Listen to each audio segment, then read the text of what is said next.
Hello once again, ladies and gentlemen of YouTube. Today I'm going to be offering you some of the basic tips and tricks for Loadout. Now you may be thinking, well, it's a bit too soon to be offering tips and tricks. How can you kind of know what's best at this stage? Well, there's some basic things that I think people kind of forget with shooters like this, because it is a fairly competent shooter. Whatever people tell you about unbalanced skill and, you know, how some weapons are more overpowered than others, it still comes down to the fact that there are certain things you can do in game to kind of prevent yourself from dying in situations whereby you think you're kind of out of options and the only kind of thing to do is run. So first off, let me explain my loadout. I am using a high magazine, short to medium range weapon as my primary, and as my secondary I have a long range laser kind of assault rifle type thing. Obviously that's going to be effective, as you can see in the video, at kind of getting them down to, you know, 2/3 to a half of their health, and then you can kind of charge in and finish them off with the medium to short range weapon.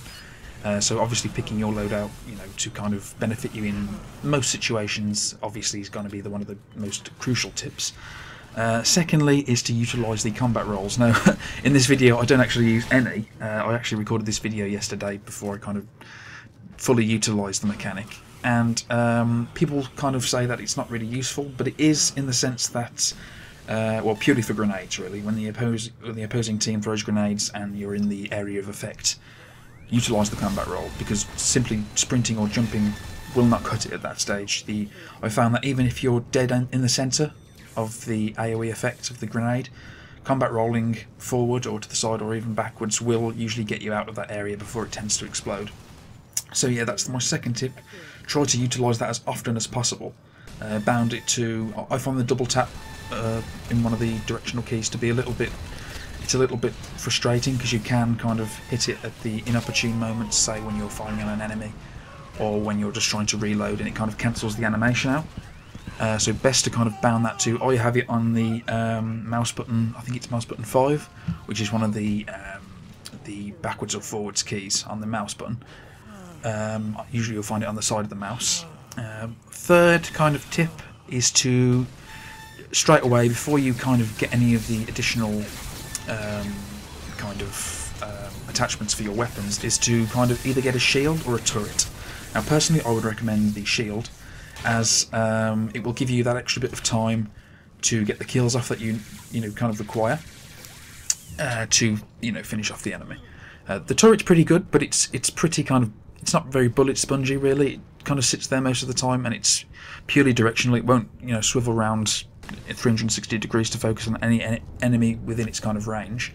It will just point in one particular direction, so putting them in the most opportunistic place is very important. So at this stage I would recommend the shield for beginner players. Fourth tip, probably the most effective and the most important of all the tips, is to play the objective. Seriously guys, if you're say if you're playing Death Snatch, or Blitz, or I forget the name of the one where you have to collect the gems and deposit them into the minecarts, but yeah, you always must play the objective. You know, it's very important that you do this. It seems really obvious to say that, but most people will just, you know, chase the kills, and I mean that's all well and good, but overall you will get more points just from completing the objective.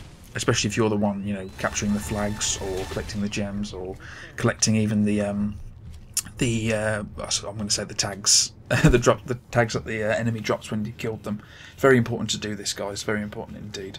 You know, next up, probably just be polite. You'll see in this video there's a guy, I forget what his name is, what the fuck something, and he's just being a bit of a dick. Just be polite to people, guys. I mean, this is a fairly new game. People are still trying to get used to it. And you know, it's unfair to kind of criticise people for their playing ability at this stage, or at any stage really. It's not particularly fair, and that, again, that sounds really obvious, but you know, people seem to forget that you should kind of keep your manners up with this game. It's or any game, in fact, any kind of competitive game. Everyone's trying to learn, you know, especially at these early stages. It's impolite really. Just try and keep some kind of basic sense of morality within the game. Next up, probably utilise the melee. Melee is very important. Very, very, very, very, very important. It will impede your movement for a split second. Say if you go to melee somebody, you'll see there, I meleeed that guy and I wasn't able to move for about, you know, half a second. So timing them is very, very important.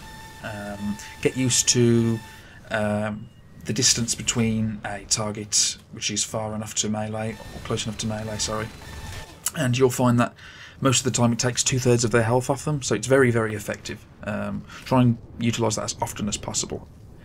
And probably lastly is utilise a good healer.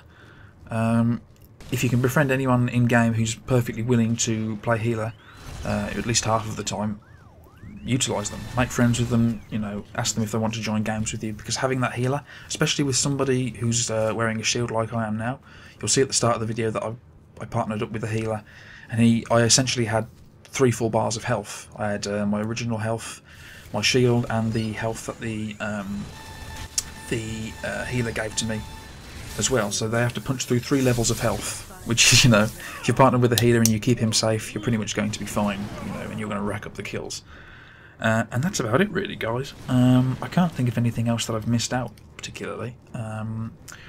Just have fun with it, really. I mean, people get too serious in this game, and indeed many kind of cooperative shooters, and that's not really what the game's about. This game particularly is just about having fun. I mean, if you can't have fun with this game, then, you know, what's wrong with you? Go back to playing Call of Duty or Battlefield, where there's kind of a more rage-induced crowd. You know, just have fun with it, really. So yeah, that's about it, guys, really. I hope this was helpful in some way, though it probably wasn't. And yeah, I'm going to bring... The next video I'll probably bring to you guys is going to be my healer class. Just giving you some basic tips and tricks on how to be the best healer possible for your team, how to utilise some of the skills necessary within the skill tree, and obviously within the loadout to kind of be the best player that you possibly can as a healer. And I'm just going to let this play, the rest of this gameplay kind of, you know, roll out. So yeah, guys, I hope you've enjoyed it, and I shall see you next time. Toodaloo. Kill confirmed. 2 captures remain.